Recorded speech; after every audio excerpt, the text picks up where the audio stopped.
ஒரு பள்ளி அமைதியான சூழலில் அமைந்திருக்க வேண்டும். இயற்கை அழகோடு சேர்ந்த சூழலாக அமைந்திருப்பது மாணவர்களின் கற்றலுக்கும் மகிழ்ச்சிக்கும் ஏதுவாய் அமையும்.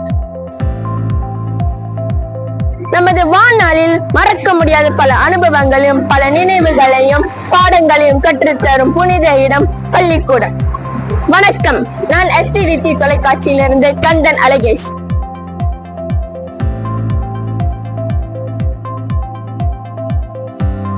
பாடசாலைகள் தான் மாணவர்களின் எதிர்காலத்தை தீர்மானிக்கும் இடமாக இருக்கிறது.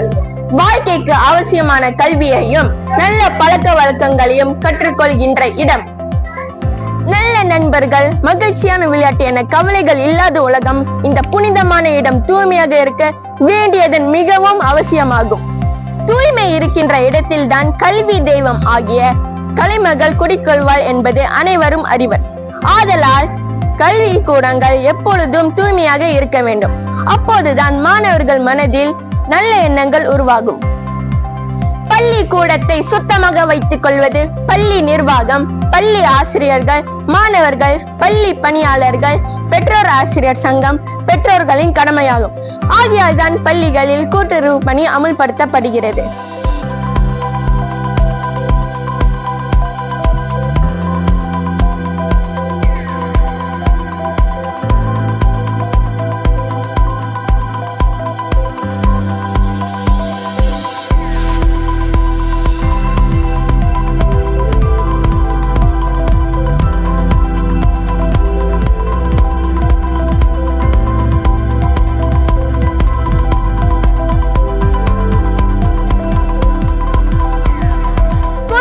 பணியால் பள்ளி சூழல் சுத்தமாகவும் அழகாகவும் மாறுவது மட்டுமல்லாமல் ஆசிரியர்கள், மாணவர்கள், பெற்றோர்களின் உறவு மேலும் வலுவடைகிறது.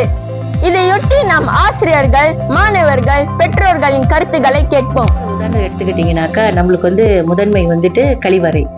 கழிவறை அரசாங்கம் 70,000 வெள்ளி செலவு பண்ணி கழிவறையை அழகா சீரமைச்சு ரொம்ப தூய்மையாகவும் இப்ப இருக்குது.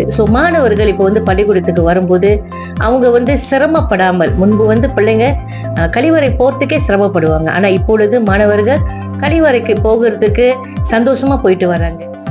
வணக்கம். நம்ம பள்ளியில நம்ம தூய்மையாக இருப்பது மொழி மாணவர்களோட வருகையை மேம்படுத்த முடியும். மாணவர்களும் ஆரோக்கியமா இருப்பாங்க.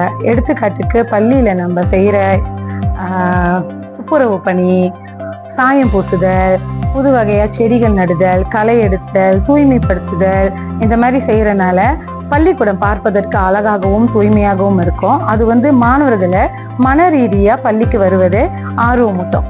ஆசிரியர்களுக்கு தேவையான உதவிகளை நானும் சேர்ந்து அவர்களுக்கு கை கொடுப்பேன்.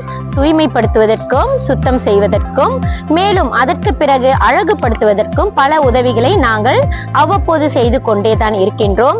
இவ்வேளையில் பள்ளிக்கு என்னுடன் சேர்ந்து மற்ற பெற்றோர்களும் கை கொடுத்த வண்ணம் இருக்கிறார்கள்.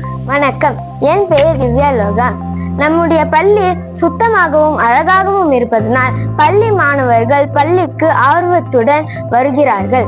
அது மட்டும் இல்லாமல் பள்ளி பாடத்திலும் கவனம் செலுத்துகிறார்கள். வணக்கம், என் பெயர் தனிஷா கணேஷ். பள்ளிக்கூடம் தூய்மையாகவும் சுத்தமாகவும் இருக்க கூட்டுறவு பணியை மேற்கொள்ள வேண்டும். ஆதலால் மாணவர்கள், ஆசிரியர்கள் மற்றும் பெற்றோர்களின் உறவு மேலும் வலுவடைகிறது.